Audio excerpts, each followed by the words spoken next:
অবৈধ মাটি কাটা রোধে এবার কঠোর অবস্থান নিল তেলিয়ামুড়া মহকুমা প্রশাসন। সোমবার মহকুমা শাসকের কার্যালয়ে আয়োজিত এক সাংবাদিক সম্মেলনে এসডিএম অপূর্ব কৃষ্ণ চক্রবর্তী জানান, ঝুঁকিপূর্ণ ভূমিধস প্রবণ এলাকাগুলিকে পর্যায়ক্রমে নো আর্থ কাটিং জোন হিসেবে চিহ্নিত করা হচ্ছে।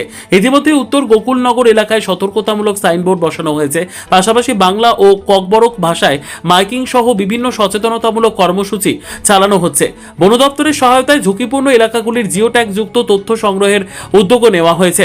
এসডিএম জানান, কোথাও অবৈধ মাটি কাটার ঘটনা নজরে এলে তা দ্রুত প্রশাসনকে জানাতে হবে। উল্লেখ্য, সম্প্রতি উত্তর গোকুলনগর এলাকায় অবৈধ মাটি কাটার সময় ধসে 2 যুবকের মৃত্যু এবং একজন আহত হওয়ার ঘটনার পরই প্রশাসন এই কঠোর পদক্ষেপ গ্রহণ করেছে।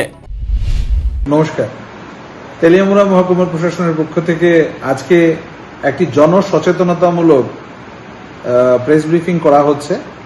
আসল উদ্দেশ্য হচ্ছে রাজস্ব দপ্তর থেকে একটি নির্দেশিকা জারি করা হয়েছে যে যেই সমস্ত এলাকাগুলোতে অবৈধভাবে এবং অবৈজ্ঞানিক পদ্ধতিতে মাটি কাটা হচ্ছে এবং ঝুঁকিপূর্ণ এলাকাগুলিতে অবৈজ্ঞানিক পদ্ধতিতে মাটি কাটার ফলে জীবনহানির আশঙ্কা রয়েছে, সেই সমস্ত এলাকাগুলিতে মানুষ যাতে অবৈধভাবে মাটি না কাটে, মানুষের জীবনহানি যাতে না ঘটে, তার প্রতিরোধকমূলক ব্যবস্থা এবং সচেতনতা বৃদ্ধির লক্ষ্যে আজকে মিডিয়া চ্যানেলগুলোকে আমন্ত্রণ জানানো হয়েছে এবং সবার কাছে অনুরোধ করা হচ্ছে বিনম্রভাবে যে আপনাদের চ্যানেলের মাধ্যমে জনসাধারণ যাতে এই ঝুঁকিপূর্ণ এলাকাগুলি থেকে নিজেদেরকে দূরত্ব বজায় রেখে যাতে এড়িয়ে চলতে পারে এবং কোনো জীবন যাতে হানি না হয়, কারোর প্রাণ যাতে না যায়, তার জন্যই মহকুমা প্রশাসনের পক্ষ থেকে বারবার অনুরোধ করা হচ্ছে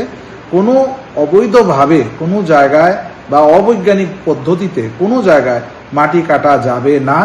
যদি আমাদের এরকম নজরে আসে, আমরা সেগুলিকে নো আর্থ কাটিং জোন হিসেবে ঘোষণা করে দেব এবং সেই জায়গাতে কোনোভাবেই অবৈজ্ঞানিক পদ্ধতিতে মাটি কাটা যাবে না, যাতে মানুষের প্রাণহানি না ঘটে।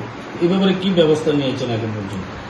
আমরা ইতিমধ্যেই মুসলিম পাড়া উত্তর গোকুলনগরে আমরা অবৈজ্ঞানিক পদ্ধতিতে মাটি কাটার দুটো ঘটনা আমরা